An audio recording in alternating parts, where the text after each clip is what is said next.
subordinate है, इन सबका छोटा भाई है. It will only work under the shadow of these laws. ठीक है, इनसे ऊपर नहीं जाएगा. इन्होंने जो कानून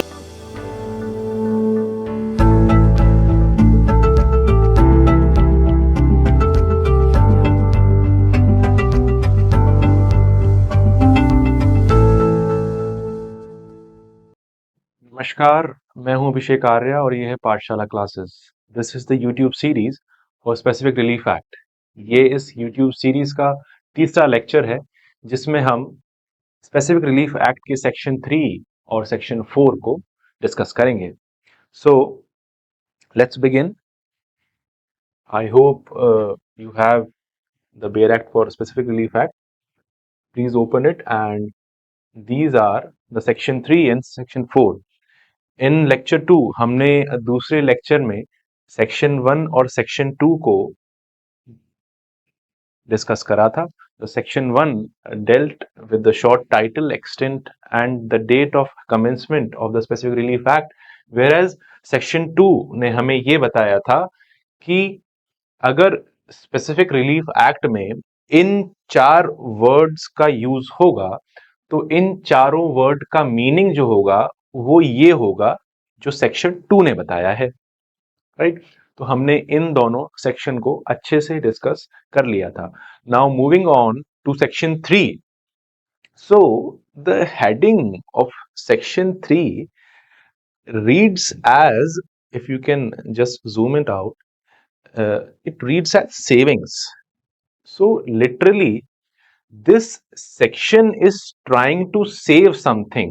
ये कुछ बचा रहा है, सेव कर रहा है, सिक्योर कर रहा है. Now we are to understand as to what it is trying to save.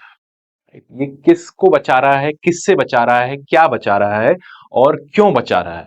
Right. So the section 3 deals with the savings. Right. इसकी हम रीडिंग करेंगे, but first we will have some basic understanding. Okay, so we are going to discuss section 3. Section 3 को हम पढ़ने का प्रयास कर रहे हैं. सो बेसिकली सेक्शन 3 क्या है, सेक्शन 3 क्या कंटेन करता है? Legally speaking it contains the saving clauses. ये सेविंग क्लॉजेस के बारे में बात करता है. सेविंग क्लॉजेस को अपने अंदर समाये हुए है, the clause A and clause B. ठीक है, तो जो पहला क्वेश्चन आता है वो ये आता है as to what it is trying to save. So it is trying to saving the substantive civil rights of parties. ये क्या बचा रहा है? ये पार्टीज की सब्सटैंटिव सिविल राइट्स को सिक्योर कर रहा है which are present in different laws. ठीक है, it is trying to save the substantive civil rights of parties available to them in other laws. अब ये अदर लॉज क्या है?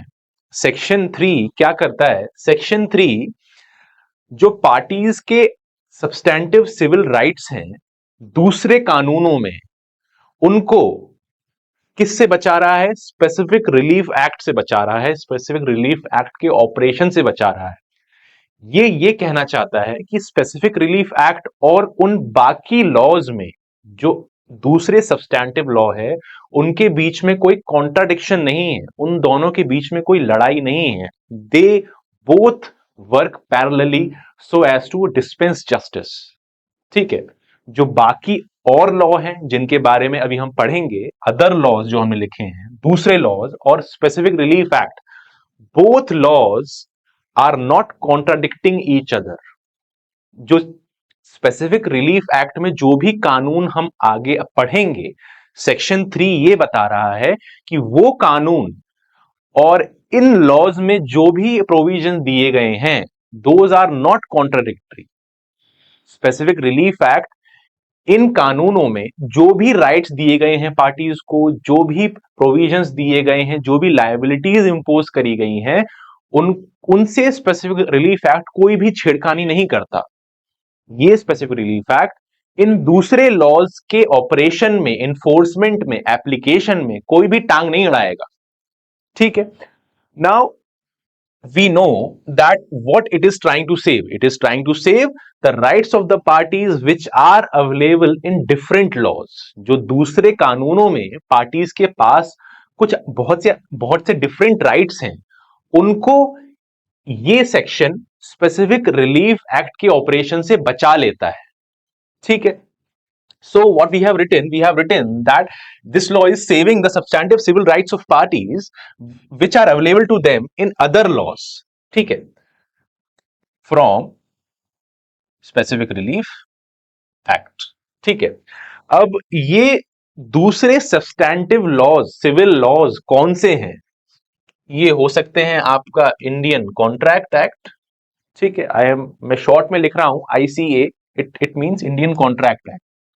ठीक है, दूसरा सिविल, सब्सटैंटिव सिविल लॉ हो सकता है सेल ऑफ गुड्स एक्ट 1930, इसको शॉर्ट में सोगा कह देते हैं, सेल ऑफ गुड्स एक्ट। ठीक है, तीसरा एक्ट हो सकता है Indian partnership act 1932, Indian partnership act IPA, right. तो इन सभी लॉज में जो भी पार्टीज को राइट्स दिए गए हैं वो वैसे के वैसे रहेंगे। स्पेसिफिक रिलीफ एक्ट उन राइट्स के ऑपरेशन में, एप्लीकेशन में, इंजॉयमेंट में कोई भी टांग नहीं अड़ाएगा। ठीक है, स्पेसिफिक रिलीफ एक्ट अलग काम करेगा, और ये जो अदर लॉज हैं, इनके अंदर जो भी पार्टीज के राइट हैं, दोज आर डिफरेंट। ठीक है, तो ये एक्ट चालू होने से पहले ही सेक्शन 3 ने हमें पहले ही हमें बता दिया है कि व्हाट लॉज आर सेव्ड, किनको स्पेसिफिक रिलीफ एक्ट के एप्लीकेशन से डरने की जरूरत नहीं है। ठीक है, स्पेसिफिक रिलीफ एक्ट को देखा जाए तो वैसे ही एक बहुत छोटा सा एक्ट है। ठीक है, so section 3 at the very outset is telling us कि specific relief act will have a separate application. It will not affect different laws which are in force in India, which deals with the civil rights of the parties. Okay, so moving forward, we know, अब हमको ये statement of law पता है कि specific relief act जो है उसका section 3 हमें ये बता रहा है कि स्पेसिफिक रिलीफ एक्ट बाकी किसी लॉज, जो भी डिफरेंट सिविल लॉज हैं, उनके एप्लीकेशन में कोई भी डिफिकल्टी क्रिएट नहीं करेगा। ठीक है, बट इसका रीजन क्या है? What is the reason? So we have discussed in the lecture 1, the reason is very simple, that specific relief act is a subordinate act. Subordinate को हमने क्या कहा था? It is a minor act. So specific relief act by its nature is a subordinate act. ठीक है, ये कोई major law नहीं है, मेन लॉ नहीं है, it is merely a supportive law.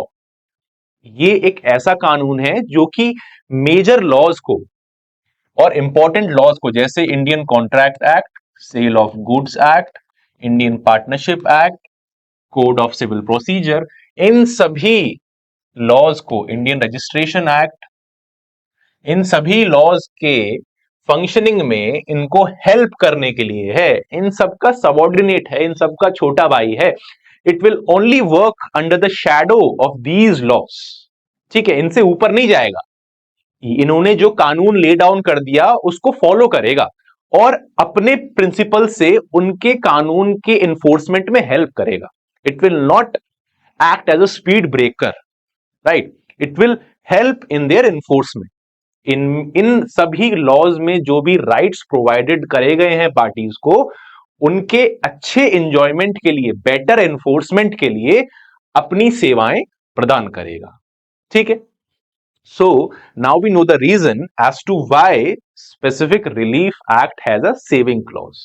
ठीक है, हमें अब इस चीज का रीजन भी पता हो गया as to why section 3 is provided in the specific relief act. Okay, so this was the first principle. Now the second thing which we are to understand is that the second thing which we are to understand is that एक contract में बहुत से rights होते हैं parties के पास. A contract provides various rights to the parties. पहला right तो ये है कि अगर कोई कॉन्ट्रैक्ट वॉइडेबल है, अगर कोई कॉन्ट्रैक्ट वॉइडेबल है at the option of the parties, the party at whose option the contract is voidable can seek rescission of the contract. वो उस कॉन्ट्रैक्ट को वॉइड करार करवा सकता है. ठीक है, ये एक राइट हो गया. अगर कोई कॉन्ट्रैक्ट वॉइड है और पार्टी चाहती है कि ऐसा कॉन्ट्रैक्ट या इंस्ट्रूमेंट उसके खिलाफ फ्यूचर में गलत तरीके से इस्तेमाल ना हो, तो ऐसे इंस्ट्रूमेंट, ऐसे वॉइड कॉन्ट्रैक्ट को पार्टी कैंसिल करा सकती है, कैंसिलेशन हो सकता है. ये भी एक राइट दिया गया है कॉन्ट्रैक्ट में. एक राइट ये भी दिया गया है, अगर कॉन्ट्रैक्ट में कोई मिस्टेक है, कोई गलती है जो कि पार्टीज चाहती नहीं थी कि हो, पर हो गई है बाय मिस्टेक और फ्रॉड. ठीक है, तो ऐसी मिस्टेक का करेक्शन हो सकता है. करेक्शन को क्या कहते हैं? रेक्टिफिकेशन कहते हैं. ये भी एक राइट पार्टीज के पास होता है कॉन्ट्रैक्ट में. और भी काफी सारे राइट्स होते हैं. These are the main three basic rights which are available to the party in a contract. तो सेविंग क्लॉज हमें यह भी बतलाता है, यह भी बताता है कि कॉन्ट्रैक्ट में जो भी राइट्स हैं उनको स्पेसिफिक रिलीफ एक्ट नहीं छेड़ता. कॉन्ट्रैक्ट जो भी राइट्स पार्टीज को दे रहा है उनको स्पेसिफिक रिलीफ एक्ट नहीं छेड़ेगा, एक्सेप्ट वन राइट. एक ऐसा रिलीफ है, एक ऐसा राइट है जिसको स्पेसिफिक रिलीफ एक्ट कहता है कि अगर पार्टी ये रिलीफ मांगेगी कोर्ट से, तो specific relief act will be it's master, will be it's controlling authority, will be it's controlling act. अब ये जो रिलीफ है इसको हमने फर्स्ट क्लास में ब्रीफली डिस्कस किया था. The relief of specific performance of contract. जो कॉन्ट्रैक्ट बनाया गया है उसको स्ट्रिक्टली पूरा करेगी दोनों पार्टीज. जो ऑब्लिगेशंस पार्टी के ऊपर हैं अंडर अ कॉन्ट्रैक्ट, जो प्रॉमिस करा गया है उसको फुलफिल करवाया जाए बाय कोर्ट. यही रिलीफ को हम specific performance, specific enforcement of contract कहते हैं. तो स्पेसिफिक रिलीफ एक्ट का सेक्शन 3 ये हमें बताता है कि स्पेसिफिक रिलीफ एक्ट में अगर कॉन्ट्रैक्ट में कोई भी राइट है इन तीनों में से, तो स्पेसिफिक रिलीफ एक्ट को उनसे कोई मतलब नहीं है.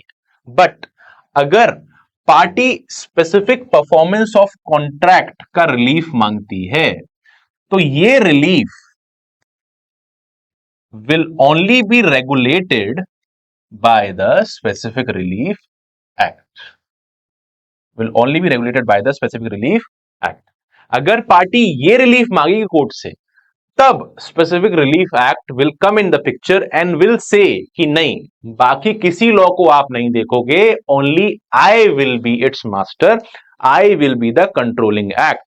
मैं जो बताऊंगा तभी स्पेसिफिक परफॉर्मेंस ऑफ कॉन्ट्रैक्ट का रिलीफ मिलेगा. मैं बताऊंगा कब ये रिलीफ देना है, कब नहीं देना है, bye it's chapter 2. Specific relief act का चैप्टर 2 है, सेक्शन 9 to 25. ये पूरा स्पेसिफिक परफॉर्मेंस ऑफ कॉन्ट्रैक्ट के ऊपर ही है. ये स्पेसिफिक डेडिकेटेड चैप्टर दिया गया है जो कि हमें बताता है किन केसेस में स्पेसिफिक परफॉर्मेंस का रिलीफ दिया जा सकता है, कब नहीं दिया जा सकता. Right.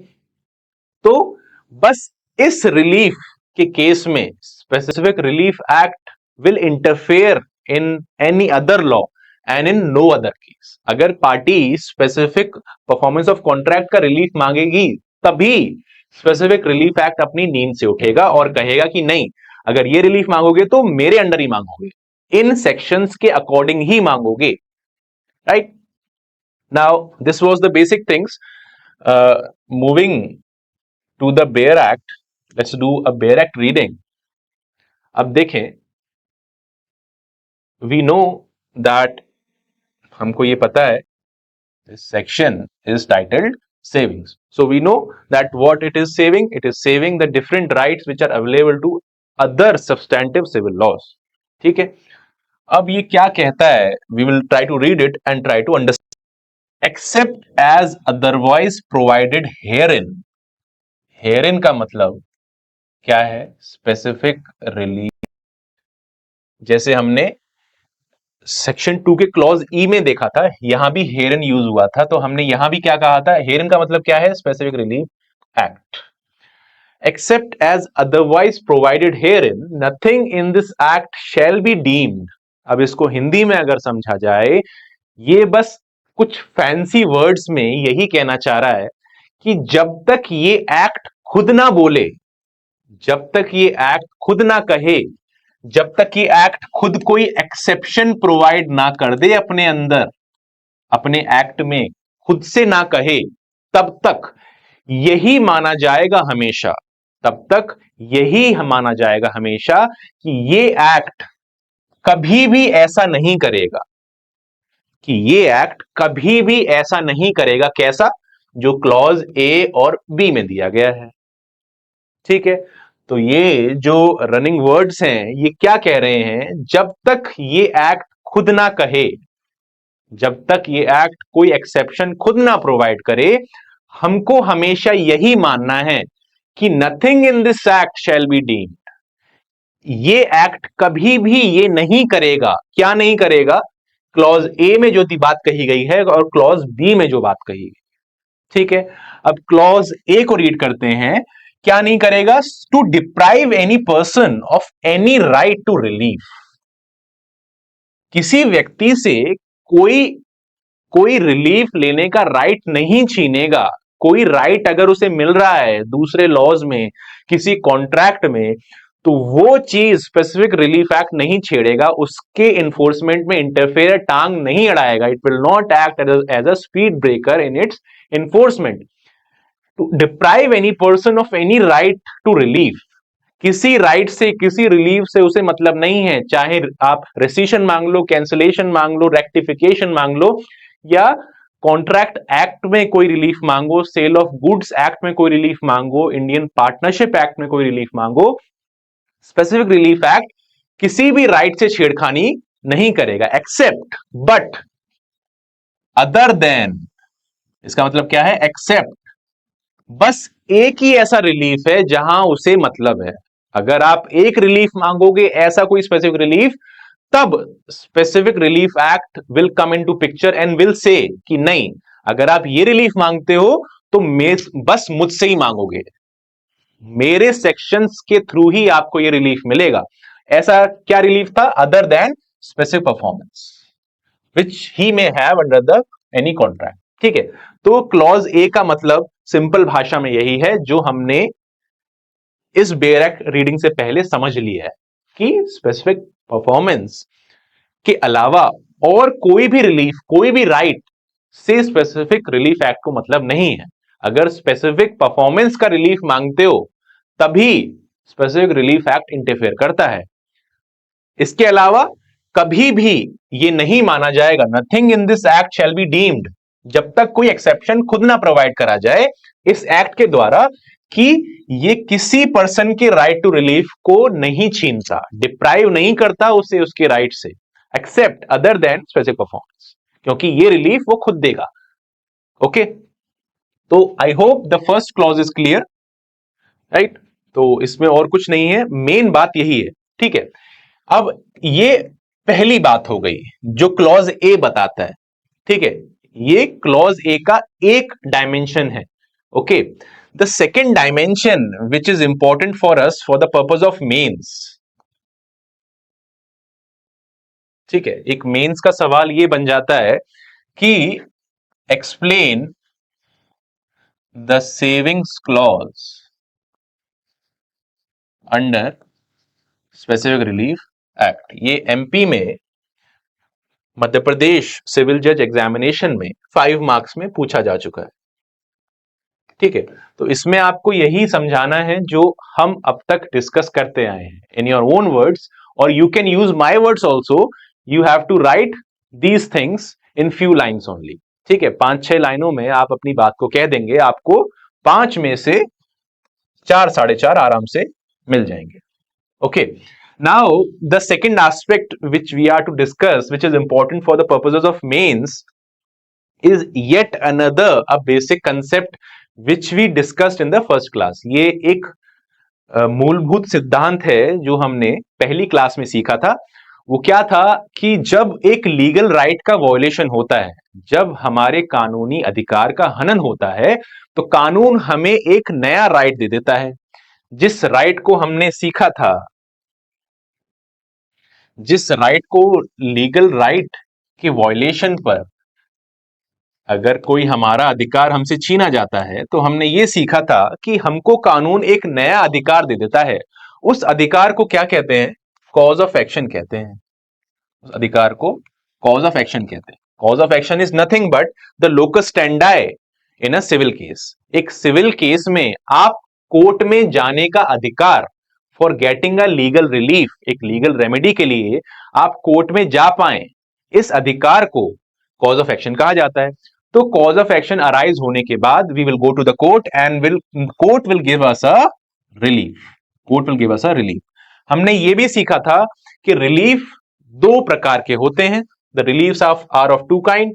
The first one was general relief. General relief क्या होते हैं? जनरल रिलीफ ऐसे रिलीफ होते हैं जिनमें मुआवजा दिया जाता है, कंपनसेशन दिया जाता है, डैमेजेस दिया जाते हैं, जिसमें मनी इज इनफ, पैसे से काम, पैसे से क्षतिपूर्ति, नुकसान की भरपाई हो जा रही है। बट अगर मनी इज नॉट इनफ, जब पैसे से नुकसान की भरपाई ना हो पाए, तो the law also provides us with specific relief. तो लॉ हमें स्पेसिफिक रिलीफ भी देती हैं when the law is not enough. हमको यह भी पता है कि 7 प्रकार के स्पेसिफिक रिलीफ कौन से होते हैं, which we have already discuss in the first lecture, right. तो अब जब कोई हमारा लीगल राइट वॉयलेट होता है, तो हम कोर्ट से क्या मांग सकते हैं?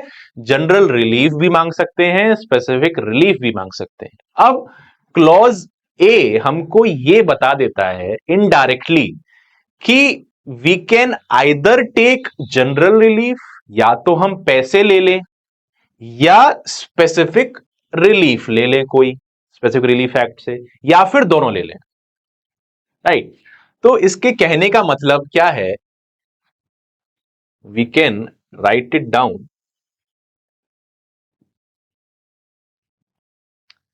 we can write it down that the another dimension of clause A of section 3 is that specific relief, specific relief can be granted or sought, asked in addition or alternatively to a general relief।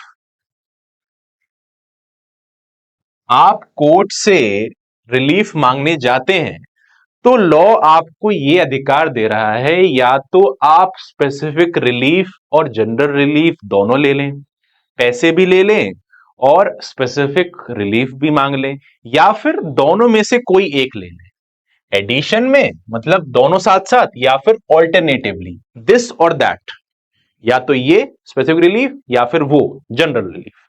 ठीक है, तो it can be claimed additionally और alternatively, right. अब इसका अगर आप example से इसे समझना चाहें, तो you can take an example so as to have a better understanding. देखें, for example this is the house of A. ये ए का घर है, ठीक है, ये ए का घर है। This house is located in a residential area, ये एक रेजिडेंशियल रिहायशी इलाके में ए का घर है, ए इज अ पार्टी, ए का एक घर है। नाउ व्हाट हैपेंस दैट इसके घर के पास में ही बी का एक नाइट क्लब खुल जाता है। This is a night club, so as the name suggest, this this establishment will only function in the night and will attract a crowd that is not uh, that is not appropriate for a residential area। ठीक है, अब इनके घर के side में जहां ये रहते हैं, सोते हैं, खाते हैं, पीते हैं, इनके घर के साइड में एक नाइट क्लब खुल जाता है बी का। जो बी का नाइट क्लब है, एक नाइट क्लब खुल जाता है। ठीक है, अब नाइट क्लब है तो यहां पर देखिए रात 12 बजे के बाद तो यहां पर रौनक होती है। ठीक है, रात के 12 बजे के बाद यहां तो लोग आना शुरू होते हैं। ठीक है, लोग आ रहे हैं, गाना बज रहा है, शोर हो रहा है, और लोग आ रहे हैं तो उनकी गाड़ियां भी आ रही हैं। लोग आ रहे हैं तो उनकी गाड़ियां भी आ रही हैं, शोर हो रहा है, ट्रैफिक जैम हो रहा है। ठीक है, now looking from the perspective of A, what problems he might be facing, उसको क्या परेशानियां, क्या दिक्कत आ रही होंगी।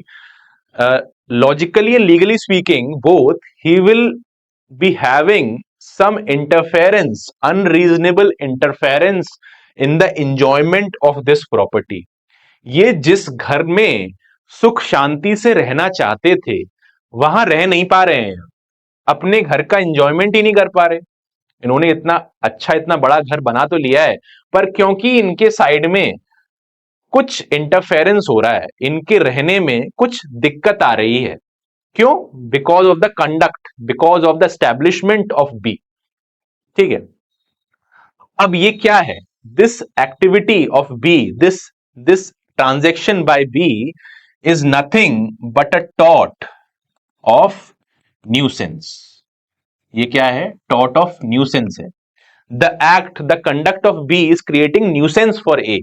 ठीक है, इनके रहने में अनरीजनेबल इंटरफेरेंस होता है। जब किसी संपत्ति के एंजॉयमेंट में अनरीजनेबल इंटरफेरेंस हो, ऐसे लीगल रॉन्ग को हम न्यूसेंस कहते हैं, टॉट ऑफ न्यूसेंस कहते हैं।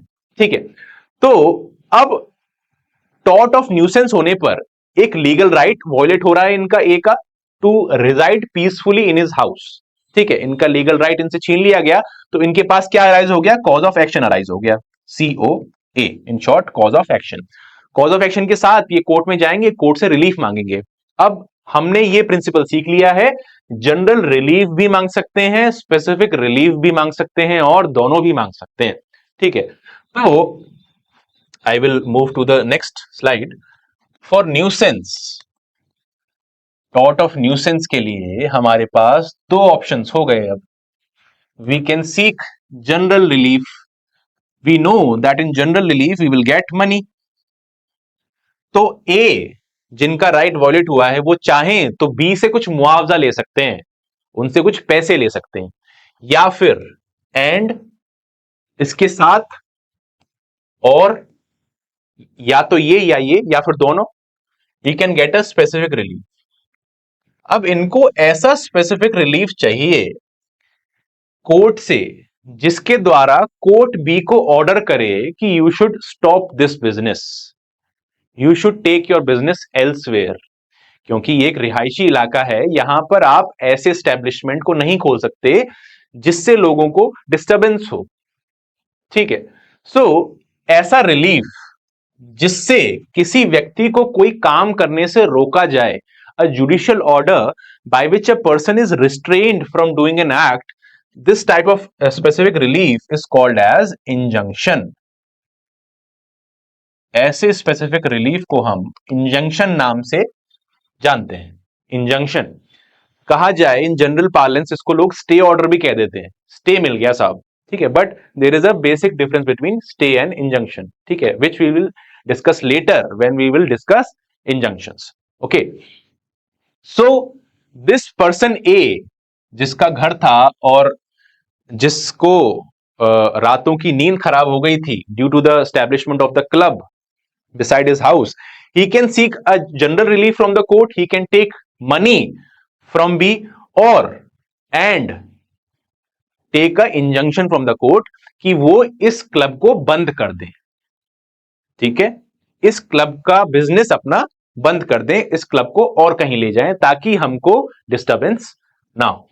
ओके, नाउ अब इसके पास ये दोनों रिलीफ हैं, या तो ये दोनों ले ले, it and general relief and specific relief, या फिर या तो सिर्फ पैसे ले ले और सिर्फ इंजंक्शन ले ले, स्पेसिफिक रिलीफ ले ले।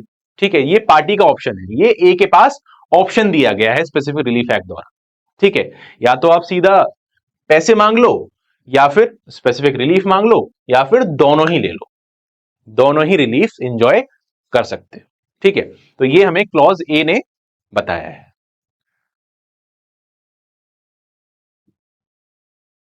This is the clause A. I hope this is clear now. So, moving on to clause B. देखें, the clause B of section 3 is very important because this has practical application. ठीक है, ये practical application के नजरिए से काफी महत्वपूर्ण है।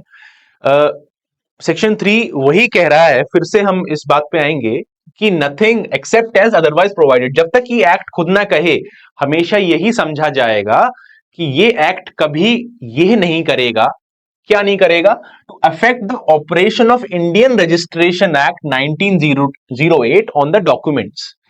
स्पेसिफिक रिलीफ एक्ट हमने स्टार्टिंग में ही सीख लिया था कि दूसरे एक्ट्स के ऑपरेशन में खलल नहीं डालेगा, उनसे उनके ऑपरेशन में कोई भी इंटरफेरेंस नहीं करेगा। यही बात इस क्लॉज में फिर से दर्शाई गई है, बताई गई है कि this specific relief act will not affect the operation of Indian registration act on the documents. ठीक है, रजिस्ट्रेशन एक्ट 1908 काफी पुराना एक्ट है, इस नाम से काफी इंपॉर्टेंट एक्ट भी है। इस एक्ट के एप्लीकेशन, जो डॉक्यूमेंट पे ये रजिस्ट्रेशन एक्ट अप्लाई होता है, जो प्रिंसिपल रजिस्ट्रेशन एक्ट के डॉक्यूमेंट्स पर अप्लाई होते हैं, लॉ अप्लाई होता है, उनसे स्पेसिफिक रिलीफ एक्ट कोई छेड़छाड़ नहीं करेगा। ठीक है, तो ये इसकी रीडिंग हो गई, ये इसका बॉटम लाइन हो गया, क्रक्स हो गया। Now we will try to understand it in depth. इसको समझने का प्रयास करते हैं, आखिर क्लॉज भी कहना क्या चाहता है। Section 3 clause B of specific relief act. देखिए,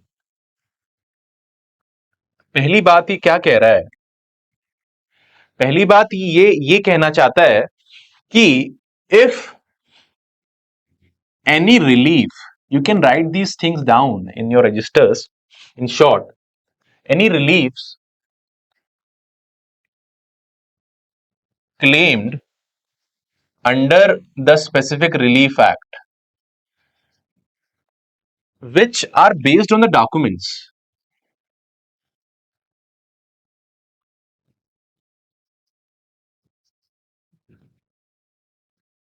the documents,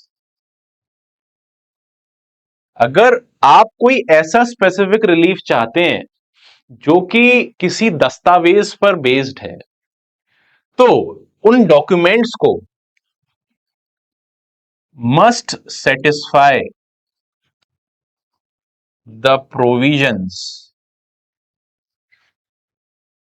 of registration act 1908।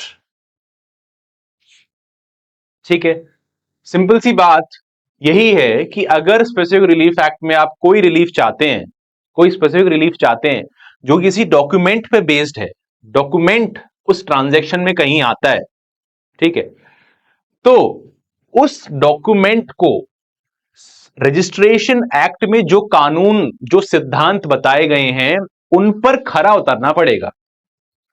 ठीक है, स्पेसिफिक रिलीफ एक्ट इस रजिस्ट्रेशन एक्ट के प्रोविजन से कोई छेड़छाड़ नहीं करेगा। ठीक है, आप रिलीफ मांग रहे हैं स्पेसिफिक रिलीफ एक्ट में, पर अगर वो रिलीफ किसी डॉक्यूमेंट पे बेस्ड है, तो उस डॉक्यूमेंट, वो डॉक्यूमेंट पहले रजिस्ट्रेशन एक्ट से कोई अपनी कंसेंट लेगा कि क्या मैं इसे ये रिलीफ दे दूं, whether the law under under the registration act is being satisfied. Okay, so इसी चीज से हमारे दूसरा पॉइंट निकल के आता है that the provisions of registration act 1908 will prevail over specific relief act. तो इसका मतलब ये है कि registration act specific relief act से ऊपर है।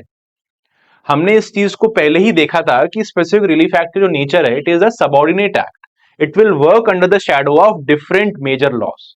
ठीक है, अब ये लॉ तो इतना पुराना है, 1908 का आया हुआ है और इतना इंपॉर्टेंट एक्ट है, और specific relief act is a relatively younger act, 1963 का है। ठीक है, तो 50 साल अप्रोक्सीमेटली पुराना एक्ट है, इससे बड़ा एक्ट है। So the specific relief act will follow the registration act. अगर रजिस्ट्रेशन एक्ट ने मना कर दिया तो स्पेसिफिक रिलीफ एक्ट कोई रिलीफ नहीं दे सकता। ठीक है, अगर आप इसको ऐसे समझना चाहें,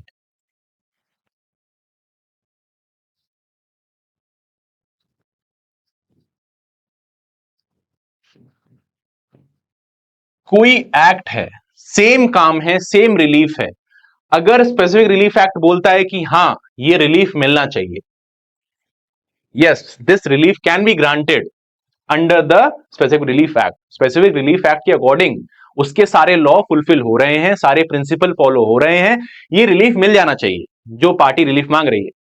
और उसी केस में, उसी पूरे सिनेरियो में रजिस्ट्रेशन एक्ट बोल रहा है कि नहीं, ये रिलीफ नहीं मिल सकता, मेरा कानून ये रिलीफ देने से मना करता है, तो the registration act will prevail. बात किसकी मानी जाएगी? जो बड़ा है, रजिस्ट्रेशन एक्ट की बात मानी जाएगी, मतलब रिलीफ नहीं दिया जाएगा। ठीक है, क्लॉज बी यही बताता है कि specific relief act will not affect the operation of registration act. Registration act ने अगर मना कर दिया तो रिलीफ नहीं मिल सकता। ठीक है, if the relief is based on a document, the document must satisfy the registration act. अगर सेटिस्फाई नहीं कर रहा है और रिलीफ नहीं दिया जा सकता as per registration act, the court will not grant the specific relief, even though चाहे वो रिलीफ स्पेसिफिक रिलीफ एक्ट के अंदर मिल रहा हो तब भी। स्पेसिफिक रिलीफ एक्ट के सारे प्रोविजंस टिक हो रहे हैं, सारे कानून फुलफिल हो रहे हैं, तब भी वो रिलीफ नहीं मिलेगा। क्यों? अगर रजिस्ट्रेशन एक्ट मना करता है तो। ठीक है, तो we will try to understand it by way of an example again for having a better understanding. देखिए,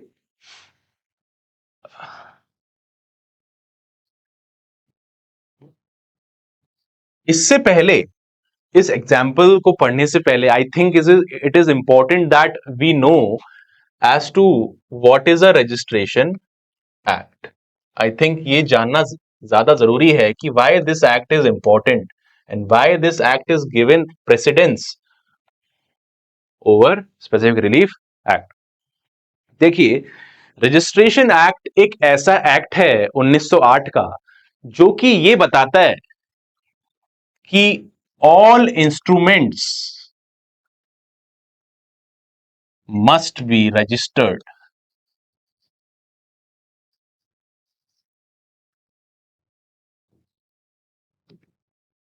रजिस्ट्रेशन एक्ट में कि सेक्शन 17 में जो भी इंस्ट्रूमेंट दिए गए हैं, लिखे गए हैं, उन सब का रजिस्ट्रेशन होना मैंडेटरी है, जरूरी है। ठीक है, अब रजिस्ट्रेशन होता क्या है? रजिस्ट्रेशन हमेशा एक इंस्ट्रूमेंट का होगा। In the previous lecture 2 we have understood that what are instruments. Instruments are nothing but a document by which rights are created, transferred, extinguished और लिमिटेड। ठीक है, तो इंस्ट्रूमेंट एक ऐसा कानूनी दस्तावेज होता है जिससे हमारे राइट्स ट्रांसफर हो जाते हैं किसी प्रॉपर्टी में। ठीक है, तो इंस्ट्रूमेंट क्या होता है? सेल हो सकता है, बिक्री, गिफ्ट, दान, मॉर्गेज, गिरवी रखना, लीज, किराए पर देना, settlement, will, codicil. We have discussed already that all these documents are instruments because इनके थ्रू कोई राइट संपत्ति में ट्रांसफर कर रहे हैं। तो अगर कोई सेल होती है, अगर कोई व्यक्ति अपनी प्रॉपर्टी बेच रहा है और उस ट्रांसफर के एवज में, in lieu of that transfer of right in that property, that person is taking some पैसे, कुछ कंसिडरेशन ले रहा है, कुछ प्राइस ले रहा है उसके लिए। तो रजिस्ट्रेशन एक्ट क्या बोलता है कि दिस सेल डीड, जो सेल डीड बनाई गई है, अब इस सेल डीड में क्या होता है, सेलर का नाम होता है, बेचने वाले का नाम होगा, खरीदार का नाम होगा, कितने पैसे में बेचा गया है वो होगा, प्रॉपर्टी का डिस्क्रिप्शन होगा, प्रॉपर्टी कहां पर सिचुएटेड है, उसके नॉर्थ में क्या है, ईस्ट में क्या है, वेस्ट में क्या है, उस प्रॉपर्टी का मैप होगा।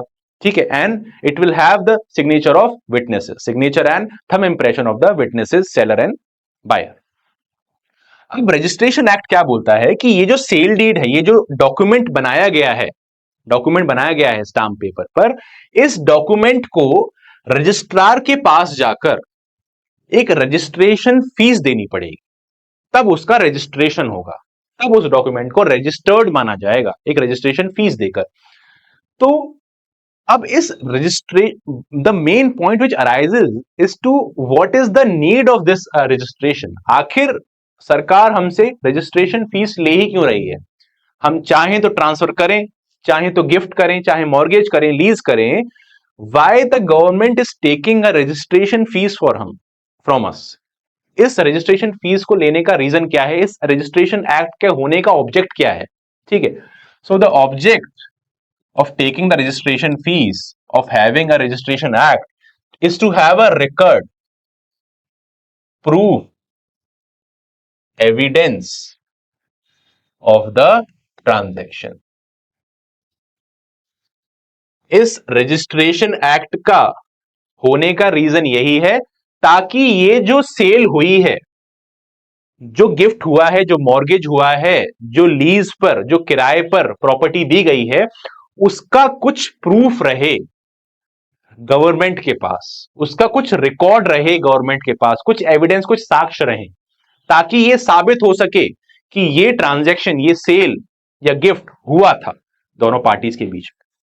फॉर एग्जाम्पल, इन फ्यूचर इस तरह की कोई सिचुएशन आ सकती है कि बायर बोल रहा है कि मैंने तो पैसे दे दिए थे और मुझे इस सेलर ने अपने घर का पोजेशन नहीं दिया, मैंने इसको पैसे दे, मैं इसको 10 लाख रुपए दे चुका हूं, तब भी पैसे लेने के बाद भी, सेल डीड बनाने के बाद भी इसने मुझे घर का मालिकाना हक नहीं दिया है।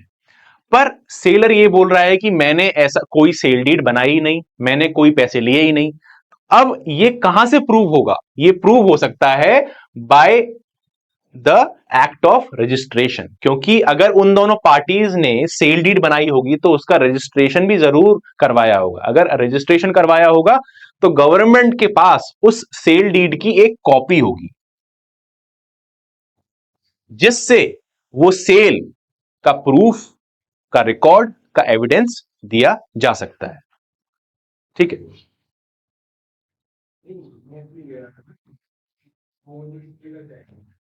now we know that why the registration act has been enacted. अब हमें यह पता है कि रजिस्ट्रेशन एक्ट क्यों बनाया गया, so as to have a record of the transaction which took place between the parties. ठीक है, तो अब इस रजिस्ट्रेशन एक्ट का सेक्शन 17 है, सेक्शन 17 जो है of registration act, it tells us that there are certain instruments like sale, lease, gift, और भी इंस्ट्रूमेंट्स हैं। There are certain instruments for which the registration is mandatory. अगर सेल होगी, lease होगी या गिफ्ट होगा तो इनका जो रजिस्ट्रेशन है इट इज मैंडेटरी, इनका रजिस्ट्रेशन करना मैंडेटरी है पार्टीज के ऊपर। ठीक है, अगर इनका रजिस्ट्रेशन नहीं होता तो what will be the effect of non registration? अगर पार्टी इस रजिस्ट्रेशन एक्ट की बात नहीं मानती और सेल डीड का, लीज का या दान का, गिफ्ट का रजिस्ट्रेशन नहीं करती, तो इसका क्या इफेक्ट होगा अंडर द लॉ? इसका इफेक्ट ये होगा, this instrument will become valueless. इस इंस्ट्रूमेंट का कोई मतलब नहीं रहेगा। कानून की नजर में ये सेल बनाई गई, 10 करोड़ रुपए दिए गए, दोनों पार्टीज के बीच में कॉन्ट्रैक्ट हुआ सेल का कि हां मैं आपकी संपत्ति खरीदूंगा, 10 करोड़ रुपए आपको दूंगा। इस कॉन्ट्रैक्ट का कोई मोल नहीं रहेगा अगर उस कॉन्ट्रैक्ट का रजिस्ट्रेशन नहीं हुआ।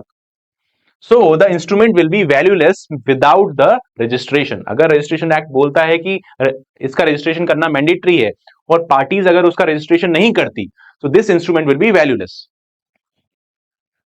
No right transferred by such unregistered instrument. ऐसा अनरजिस्टर्ड इंस्ट्रूमेंट जिसका रजिस्ट्रेशन करना मैंडेटरी था और रजिस्ट्रेशन नहीं किया गया, तो ऐसा रजिस्ट्रेशन कोई राइट ट्रांसफर नहीं करेगा। ठीक है, सेलर और बायर के बीच में कोई भी कॉन्ट्रैक्ट हुआ हो, बायर के फेवर में कोई राइट क्रिएट नहीं हुआ हो, नहीं होगा, चाहे उसने पैसे ही क्यों ना दे दिए हैं। अगर रजिस्ट्रेशन नहीं हुआ तो the document, the instrument is valueless and it will create no right. Okay, so this is the important effect of non registration of document. तो ये चीज हमें इस रजिस्ट्रेशन एक्ट की इंपॉर्टेंस भी बताती है कि as to why the registration of an instrument is important, क्योंकि उसके बिना इंस्ट्रूमेंट की कोई वैल्यू ही नहीं है। It is zero in the eyes of law, it has no existence in the eyes of law. ठीक है, कोर्ट उसको नहीं सुनेगा, उसका कोई एविडेंस कोर्ट में नहीं आ सकता, क्योंकि कानून की नजर में वो है ही नहीं, क्योंकि उसका रजिस्ट्रेशन ही नहीं किया गया। ठीक है, तो now we know the importance of registration act and we also know that the specific relief act will not interfere in the enforcement of the registration act. ठीक है, तो इसका एग्जाम्पल आप ऐसे देख सकते हैं, एक लीज बनाई गई। लीज इज नथिंग बट घर किराए पे दे देना। अपनी मूवेबल प्रॉपर्टी को अगर आप किसी से किराया लेकर उसके एंजॉयमेंट के लिए ट्रांसफर कर देते हैं कि यहां पर मैं नहीं रह रहा हूं, आप रह लो और आप यहां पर रहने के लिए मुझे कुछ किराया दे दो, पैसे दे दो, ऐसे कॉन्ट्रैक्ट को, ऐसे इंस्ट्रूमेंट को हम क्या बोलते हैं? लीज कहते हैं। ठीक है, that this instrument is called as a lease. अब ये लीज हुई है ए और बी के बीच में। जो मकान मालिक है उसको लेसर कहा जाता है, जो किराएदार है उसे लेसी कहा जाता है। LESSE, right, lessor and lessee. So lessor is the owner, मकान मालिक, और किराएदार। ठीक है, अब इन दोनों के बीच में कॉन्ट्रैक्ट क्या हुआ है कि ये जो है 2 साल के लिए अपना घर किराए पर दे रहा है बी को।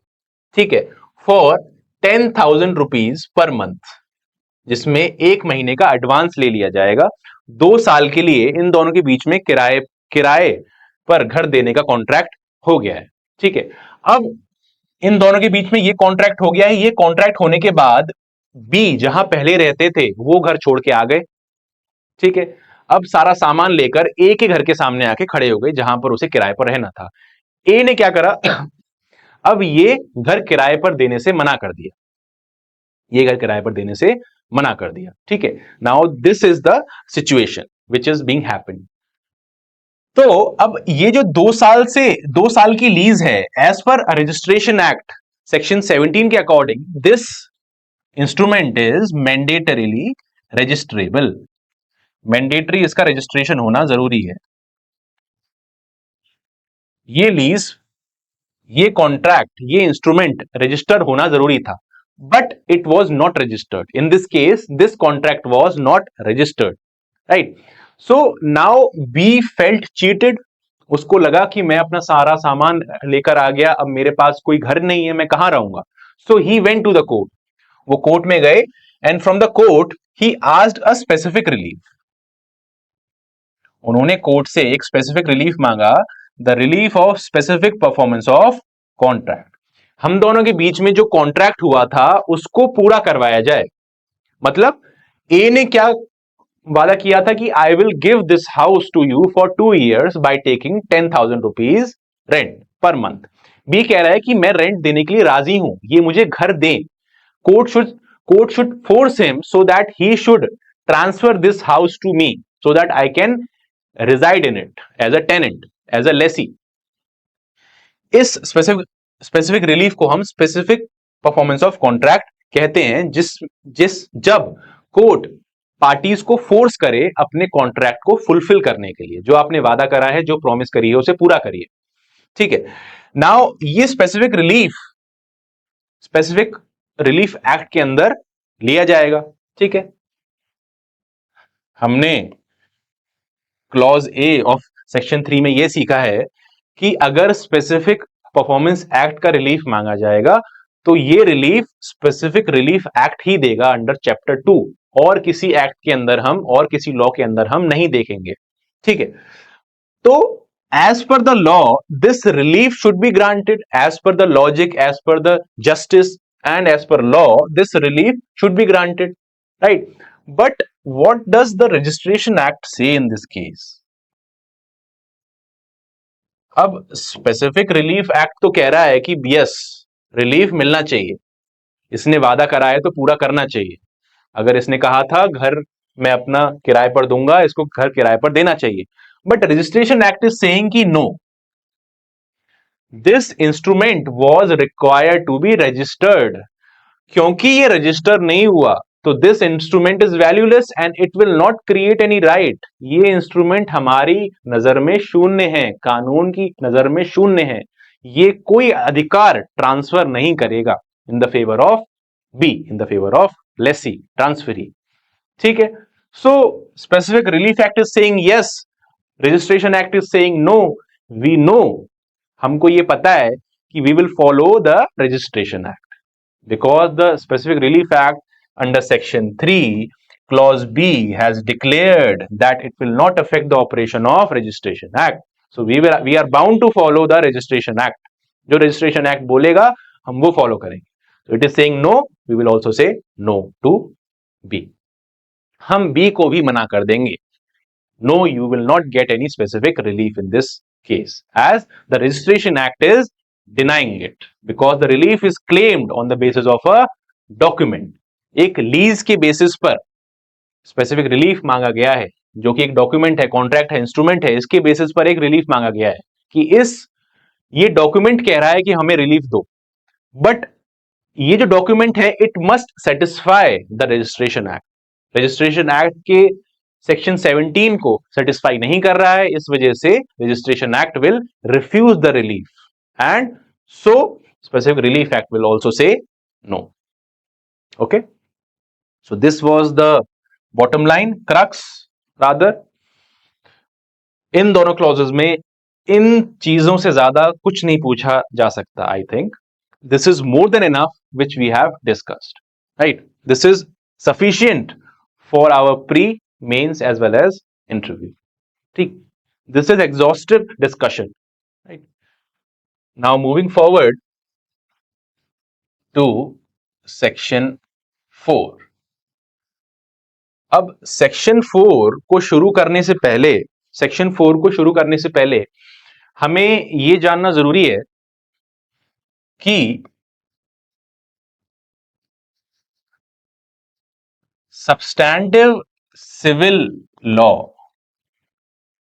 grants us civil rights and remedies। एक सब्सटैंटिव सिविल लॉ होता है जो कि हमें civil rights and remedies provide करता है, और एक होता है substantive criminal law. Substantive criminal law होता है जो कि ये बताता है क्राइम की डेफिनेशन क्या है, कब क्राइम माना जाएगा, उसकी पनिशमेंट्स क्या होंगी। ठीक है, this is the basic principle of law that there are two branches of law. पहली ब्रांच क्या है, जो कि सब्सटैंटिव सिविल लॉ से डील करती है, जो कि पार्टीज की सिविल राइट्स और रेमेडीज को प्रोवाइड करती है। दूसरा ब्रांच क्या है, जो कि सब्सटैंटिव क्रिमिनल लॉ कही जाती है, जो कि हमें क्या बताती है, एक अगर क्राइम होगा तो उसके क्या क्या एसेंशियल्स होंगे। अगर थेफ्ट होगा, मर्डर होगा, किडनैपिंग होगी, अबडक्शन होगा, तो उसके क्या एसेंशियल्स हैं, कब कहा जाएगा कि थेफ्ट हो गया है, कब कहा जाएगा चोरी हो गई है, रॉबरी हो गई है, और अगर हो जाती है तो उसकी सजा का क्या प्रावधान है, कितनी सजा दी जा सकती है, मैक्सिमम मिनिमम। ये हमें सब्सटैंटिव क्रिमिनल लॉ बताता है। ठीक है, तो सब्सटैंटिव सिविल लॉ का बेस्ट एग्जांपल हो सकता है आपका Indian contract act, sale of goods act, Indian partnership. ये सब्सटैंटिव सिविल लॉज हैं, ये पार्टीज के सिविल राइट्स और रेमेडीज बताते हैं। ठीक है, देखिए सिविल लॉ और क्रिमिनल लॉ में फर्क है, फर्क है सीरियसनेस का।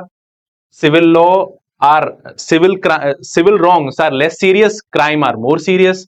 फर्क है कोर्ट्स का, दोनों के कोर्ट भी डिफरेंट होते हैं, दोनों की पार्टीज भी अलग अलग होती हैं, एक में प्लेंटिफ और डिफेंडेंट होंगे, एक में स्टेट एंड एक्यूज्ड होगा, राइट। चौथा, इनमें जो कोर्ट रिलीफ देता है, एक सिविल केस में जो रिलीफ मिलते हैं, डैमेजेस स्पेसिफिक रिलीफ, और एक क्राइम में जो रिलीफ मिलता है वो अलग अलग होते हैं, right. So civil law and criminal law are different branches. Okay, so एक सब्सटैंटिव सिविल लॉ क्या क्या हो सकते हैं, बेसिकली ये हो सकते हैं, और भी होते हैं। The most prominent for us are contract act, sale of goods act and partnership act. ठीक है, ये सिविल राइट्स और रेमेडीज हमको प्रोवाइड करते हैं। सब्सटैंटिव क्रिमिनल लॉ में the best example is of erstwhile IPC, जिसको अब हम भारतीय न्याय संहिता कहते हैं। आईपीसी हमें सेक्शंस की डेफिनेशन बताता था, सेक्शन नंबर बताता था, और अगर ये ऑफेंस होता है तो उसमें कितनी सजा दी जाएगी ये बताता था। इसलिए इसका क्या नेचर था, ये एक सब्सटैंटिव क्रिमिनल लॉ था, आईपीसी और बीएनएस नाउ। ओके, तो अब अगर इन सिविल राइट्स और रेमेडीज को एनफोर्स कराना है, लागू करवाना है, तो उसके लिए प्रोसीजरल सिविल लॉ की जरूरत पड़ती है। प्रोसीजरल सिविल लॉ की जरूरत पड़ेगी। अगर ये राइट्स एंड रेमेडीज हमें कौन बताएगा, सब्सटैंटिव सिविल लॉ बताएगा, एक सब्सटैंटिव पार्ट ऑफ लॉ बताएगा। अब अगर इसने हमें राइट्स एंड रेमेडीज बता दी कि हमारे ये अधिकार हैं, ये रिलीफ हमें मिलेंगे अगर वो अधिकार वॉयलेट होते हैं, तो अब वो अधिकार कैसे हमें कोर्ट से मिलेंगे, रिलीफ कैसे कोर्ट से मिलेंगे, उसका प्रोसीजर क्या है, ये क्या बताएगा, एक प्रोसीजरल सिविल लॉ बताएगा। ये क्या है इसका example, specific relief act. Specific relief act हमें प्रोसीजर बताता है, और and in the same case procedural criminal law, a penal law, a substantive criminal law will always be enforced by a procedural criminal law।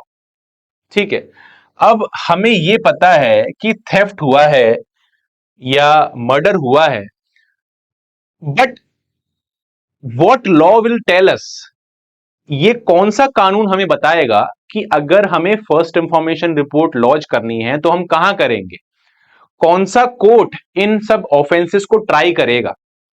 ठीक है, ये सब चीजें हमें एक प्रोसीजरल क्रिमिनल लॉ बताता है, क्या प्रोसीजर होगा इन लॉ को इन्फोर्स कराने का, इस क्रिमिनल लॉ को इन्फोर्स कराने का। ठीक है, कोर्ट का क्या जुरिस्डिक्शन होगा, ये सब चीजें हमें प्रोसीजरल क्रिमिनल लॉ बताता है। So we have to understand this that this procedural civil law, specific relief act will not enforce a substantive criminal law. ये दोनों अलग अलग हैं, दोनों branches are different. This procedural civil law which is SRA, specific relief act, will not jump and try to enforce IPC और BNS, एक substantive criminal law को enforce नहीं करवाया, क्योंकि ये काम किसका है, एक प्रोसीजरल क्रिमिनल लॉ का है, जिसको हम सीआरपीसी या फिर बीएनएसएस नाम से जानते हैं आज। ठीक है, इन and in the same way, vice versa, this procedural criminal law will not try to enforce a substantive civil law. उसी तरह से ये सीआरपीसी ये नहीं देखेगा कि कॉन्ट्रैक्ट इन्फोर्स हो रहा है कि नहीं हो रहा है, कॉन्ट्रैक्ट में पार्टीज बात मान रही हैं कि नहीं मान रही हैं। अगर पार्टीज को फोर्स करवाना है कि वो अपना कॉन्ट्रैक्ट पूरा करें तो हमें स्पेसिफिक रिलीफ एक्ट की ही मदद लेनी पड़ेगी। हम उन पार्टी से खिलाफ एक फर्स्ट इंफॉर्मेशन रिपोर्ट या कंप्लेंट फाइल नहीं कर सकते। We will not resort to a procedural criminal law so as to enforce a substantive civil law. दोनों ब्रांचेस, दोनों फैमिलीज अलग अलग हैं। ठीक है, now if you take an example of substantive civil law so as to better understand it, Indian contract act का section 17 हमें बताता है फ्रॉड कब होता है। ठीक है, अब इसी कॉन्ट्रैक्ट एक्ट का सेक्शन 19 हमें बताता है अगर फ्रॉड होता है, the party whose consent has been obtained by fraud, the contract will be voidable at his option. जिस व्यक्ति का कंसेंट, सहमति फ्रॉड से ले ली गई है उसके ऑप्शन पर कॉन्ट्रैक्ट वॉइडेबल हो जाएगा। He can declare the contract as void. वो चाहे तो उस कॉन्ट्रैक्ट को शून्य करार करवा सकता है, उसको वॉइड डिक्लेयर करवा सकता है कोर्ट के द्वारा, क्योंकि वो उसके ऑप्शन पर वॉइडेबल है। ठीक है, ये राइट्स हमें एक सब्सटैंटिव सिविल लॉ दे रहा है, इंडियन कॉन्ट्रैक्ट एक्ट बता रहा है।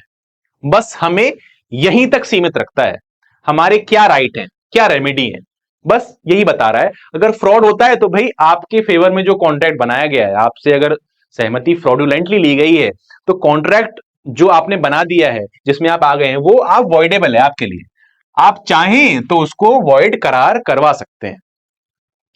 Now, this Contract Act will not tell us as to what is the procedure.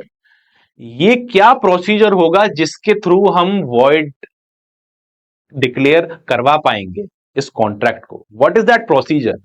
ये प्रोसीजर के बारे में इंडियन कॉन्ट्रैक्ट एक्ट हमें नहीं बताता। क्यों नहीं बताता? Because it is a substantive law. इसके लिए, इस प्रोसीजर के लिए हमें स्पेसिफिक रिलीफ एक्ट की मदद लेनी पड़ेगी। Why? Because it is a procedural civil law. It will help us enforce the substantive law. ठीक है, इसमें जो राइट्स हमें दे दी गए हैं, अब स्पेसिफिक रिलीफ एक्ट बताएगा कि भाई इस प्रोसीजर को so as to declare this contract void, इस प्रोसीजर को हम रेसिशन कहते हैं। मेरे सेक्शन 27 to 30 के अंदर आपको ये लॉ मिल जाएगा। कॉन्ट्रैक्ट एक्ट में जो राइट दिए गए हैं उनको इन्फोर्स कराने का जो प्रोसीजर है वो हमारा स्पेसिफिक रिलीफ एक्ट बताता है, because it is a procedural law. It will tell, अगर आप अपने कॉन्ट्रैक्ट को वॉइडेबल डिक्लेयर करवाना चाहते हो तो आप मुझसे स्पेसिफिक रिलीफ मांगो, एक ऑफ रेसिशन, जो कि मेरे सेक्शन 27 से 30 के अंदर दिया गया है। मैं बताऊंगा कब रेसिशन दिया जा सकता है, कब कॉन्ट्रैक्ट वॉइड हो सकता है, कब वॉइड नहीं हो सकता। ठीक है, now the procedure is given to us by the Specific Relief Act. Okay. Now, moving forward, we know this, the basic principles. We are well versed in it now. We will now move on to section 4. अब हम section 4 को पढ़ने के लिए competent हैं। Section 4 basically tells us the scope of specific relief. अभी हम bare act पर भी आएंगे। Specific Relief Act tells us the scope of specific relief. It gives us the dimension, the boundary as to when specific relief may be used, when it may not be used. कब specific relief grant हो सकती है, कब grant नहीं हो सकती, ये हमें दायरा बता देता है पहले ही कि अगर आप ये चीज मांगोगे तब तो specific relief आपको मिल जाएगी, पर इस केस में नहीं मिलेगी। ठीक है, now moving to the bare act. देखिए, सेक्शन 4 क्या कहता है कि specific relief can be granted only, सिर्फ और सिर्फ इसी चीज के लिए स्पेसिफिक रिलीफ ग्रांट हो सकता है। किस चीज के लिए? For the purpose of enforcing individual civil rights, individual civil rights के लिए, कि इन्फोर्समेंट के लिए ही सिर्फ और सिर्फ स्पेसिफिक रिलीफ आप ग्रांट करेंगे, and not for the mere purpose of enforcing penal laws.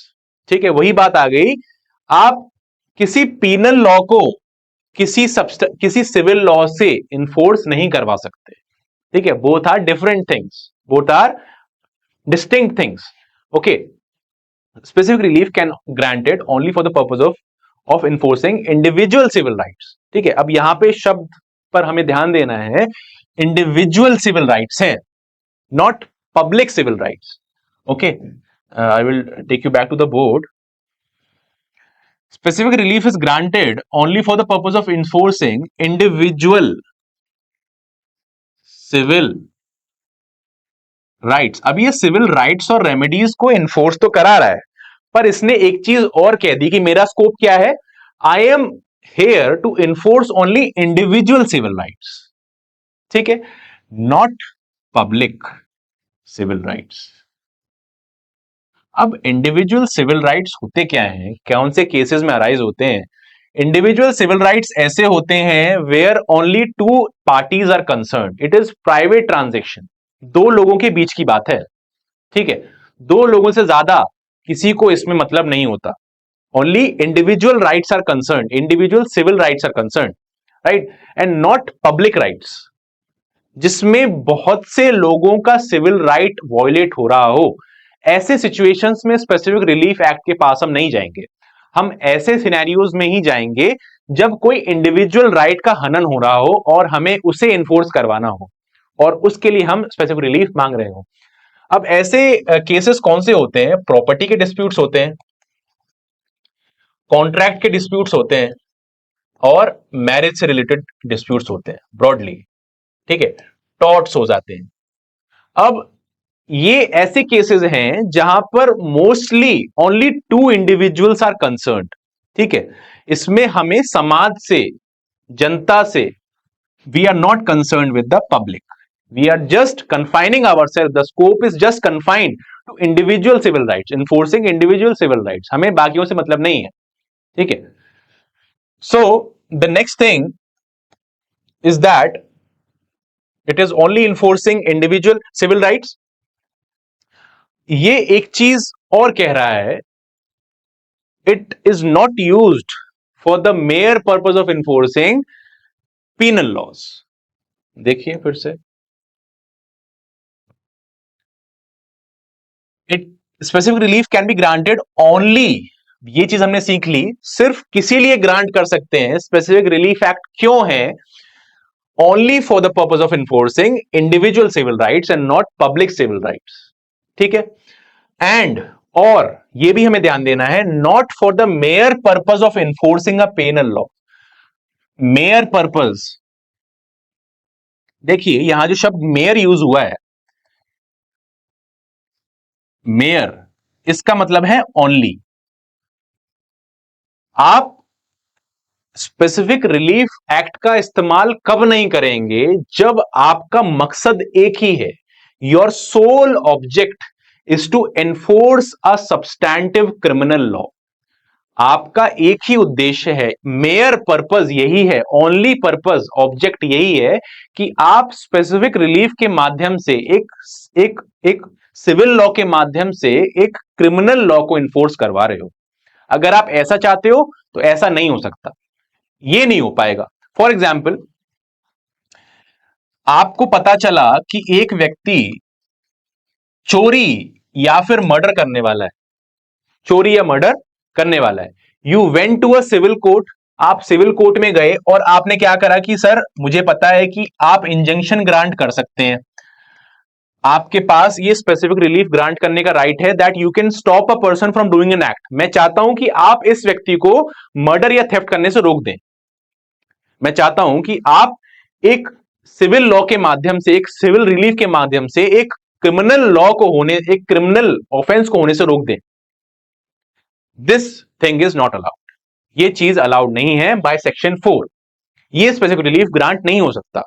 यही चीज सेक्शन 4 अपने लेटर स्टेज में इन लाइनों के थ्रू बताना चाहती है। यहां पर इस व्यक्ति का सोल पर्पस यही है कि हम एक पीनल लॉ को इन्फोर्स करा दें। ठीक है, we know that penal law, we know that a criminal substantive law will only be enforced by a procedural law. He will have to move to CRPC or BNSS. He has to seek recourse under CRPC और BNSS. ठीक है, CRPC और BNSS में एक provision है preventive action का, उसका उसका इस्तेमाल इसे करना पड़ेगा। ये सिविल कोर्ट से एक इंजंक्शन नहीं ले सकता इन दोनों ऑफेंसेस को रोकने के लिए। ठीक है, क्योंकि सेक्शन 4 हमें मना करता है, राइट। पर इस चीज का एक एक्सेप्शन है, इस चीज का एक एक्सेप्शन है। किस चीज का एक्सेप्शन? कि सिविल रिलीफ, स्पेसिफिक रिलीफ एक क्रिमिनल केस में भी ग्रांट हो जाता है। कब ग्रांट हो जाता है? when the act complained is a tort as well as a crime. Specific relief can still be granted. ठीक है, नाउ कुछ लीगल रॉन्ग्स ऐसे होते हैं जो कि टॉट भी होते हैं और क्राइम भी होते हैं, वो सिविल रॉन्ग भी होते हैं और क्रिमिनल रॉन्ग भी होते हैं। न्यूसेंस, डिफेमेशन, ट्रेसपास, ये कुछ ऐसे सिविल रॉन्ग्स हैं विच आर क्रिमिनल ऑल्सो। ये ऐसे लीगल रॉन्ग हैं जो कि सिविल रॉन्ग भी हैं और क्रिमिनल रॉन्ग भी है, क्राइम भी होते हैं। ठीक है, तो इन केसेस में क्या हो सकता है? एक सिविल सूट भी फाइल हो सकता है, एक सिविल केस भी फाइल हो सकता है, और आप इन केसेस के होने पर एक एफआईआर या कंप्लेंट भी लॉन्च करा सकते हैं। ठीक है, तो स्पेसिफिक रिलीफ एक्ट का सेक्शन 4 हमें ये एक्सेप्शन प्रोवाइड कर रहा है कि अगर आप ऐसे ऑफेंस होने पर कोई स्पेसिफिक रिलीफ चाहते हैं जो कि ऐसा ऑफेंस है which is a civil wrong also, तब ऐसे केस में स्पेसिफिक रिलीफ ग्रांट करा जा सकता है। फॉर एग्जाम्पल, अगर डेफेमेशन होता है, मानहानि होती है, A has published a defamatory article against B. A जो है एक न्यूज रिपोर्टर हैं, इन्होंने बी के खिलाफ एक मानहानि, एक डेफेमेटरी स्टोरी छाप दी न्यूज़पेपर में, जिससे बी की रेपुटेशन को इंजरी हुई, बी की मानहानि हो गई। अब बी के पास दो ऑप्शन है, इनका डेफेमेशन हुआ है, so we know that defamation is a tort as well as a crime. ये एक सिविल रॉन्ग भी है और क्रिमिनल रॉन्ग भी है। अब इनके पास ऑप्शन है, या तो ये इनके खिलाफ एफआईआर फाइल कर दें या फिर एक स्पेसिफिक रिलीफ ले लें। स्पेसिफिक रिलीफ किस चीज का? इंजंक्शन का, कि वॉटेवर न्यूज, ये जो भी न्यूज छापने वाले हैं उस पर रोक लग जाए, स्टे लग जाए, ये रिलीफ ले सकते हैं। अब इस सिनेरियो में क्या है, इनके पास दो ऑप्शंस हैं। इनका सोल ऑब्जेक्ट ये नहीं है कि ये एक पीनल लॉ को इन्फोर्स कराएं। The enforcement of penal law is merely incidental in this case. यहां पर इनके पास दो ऑप्शन है। अगर सिर्फ एक ही ऑप्शन होता, सिर्फ एफआईआर ही हो सकती है, तब आप स्पेसिफिक रिलीफ फाइल नहीं कर सकते। यहां तो कानून हमें ऑप्शन दे रहा है, या तो आप ये एफआईआर फाइल कर दो या स्पेसिफिक रिलीफ ले लो, क्योंकि ये लीगल रॉन्ग ऐसा है which is a crime as well as a tort. तो अगर हम टॉर्ट मानते हुए स्पेसिफिक रिलीफ क्लेम करते हैं तो सेक्शन 4 हमें ये रिलीफ क्लेम करने से नहीं रोकेगा। This was the exception. We have covered section 3 and section 4 in very much detail. I hope both these sections were clear to you. अगर आपको कोई भी दिक्कत आती है, if you have any doubt, please leave a comment and we will try to promptly reply to it. And thank you so much Do follow us and give us a like. Thank you so much.